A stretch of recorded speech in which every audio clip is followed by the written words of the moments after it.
Ian proudly showed the burn mark on his hand to everyone at the morning bus stop.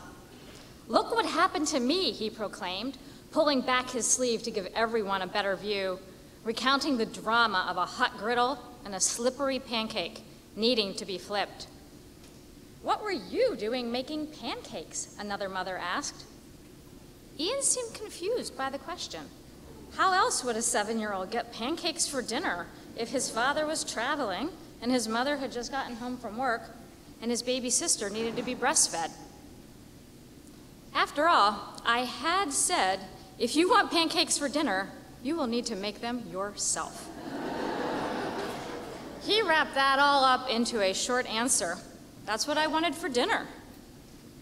I was there, I thought defensively, supervising, kind of.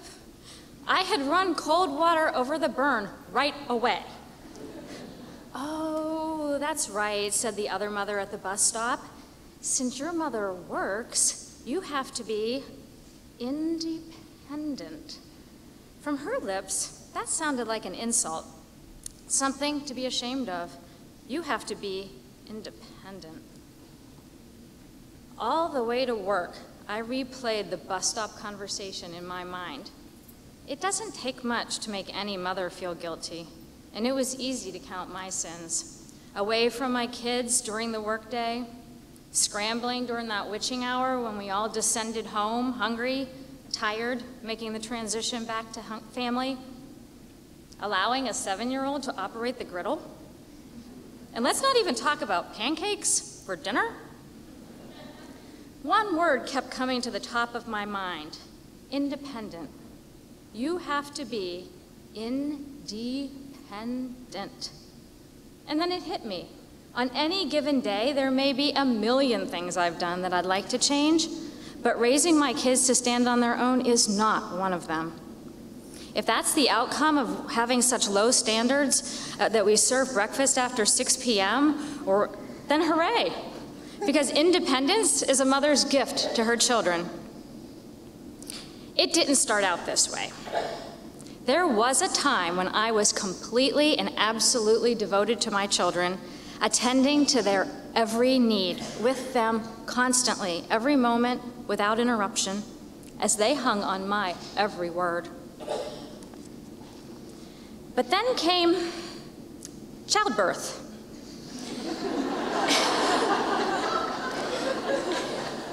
And wham, out into the big wide world they came, breathing, thinking, choosing, all on their own. A new era.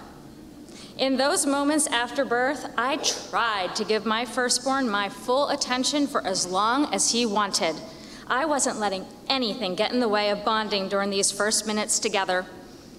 Apparently, though, being born was not nearly as exhausting as giving birth. When we hit 45 minutes of gazing into each other's eyes, I suggested he rest. At 60 minutes, I said, "Count me out." 1 hour as a mother, and I had to admit I could not do it all for my child. Over the months and years as Ian grew, of course I loved and nurtured him and provided for his needs.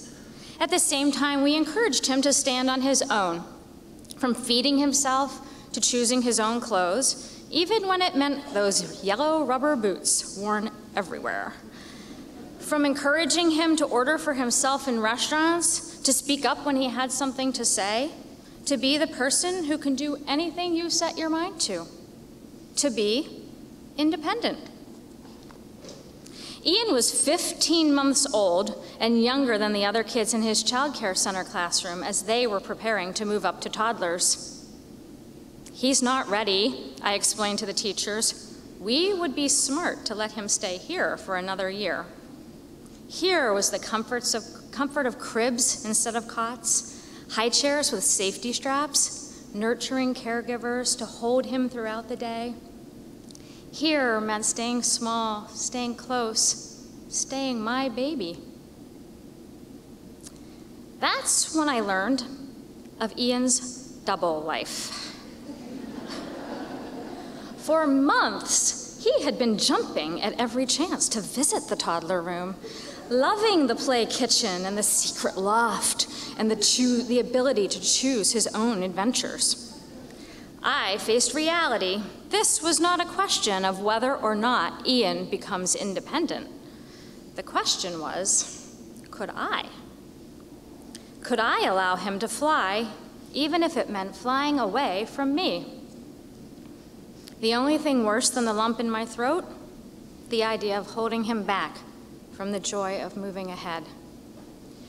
So I learned to say yes. Yes to riding his bike around the block, even though I knew he'd been pedaling away from me. Yes to becoming a junior counselor at sleepaway camp 90 minutes away with 1 day's notice to pack his things and report to duty in a cabin in the woods with cloth walls and a pile of leaves under the bed. A bed I wouldn't be tucking him into after days when I hadn't talked to him, when we'd lived separate lives. Yes to 2 weeks backpacking through Yosemite National Park, taking only what you truly need, which, it turns out, is just 3 pairs of underwear. And not your mother. As he delighted in each new adventure, spreading his wings wider and faster, I was tempted to say, no, stay here, stay close. I'll make the pancakes. But that's not my job as his mother. So I stand a little taller, I release my grip a little more, and I ask, what's your next summit? I realize the joy in our independence.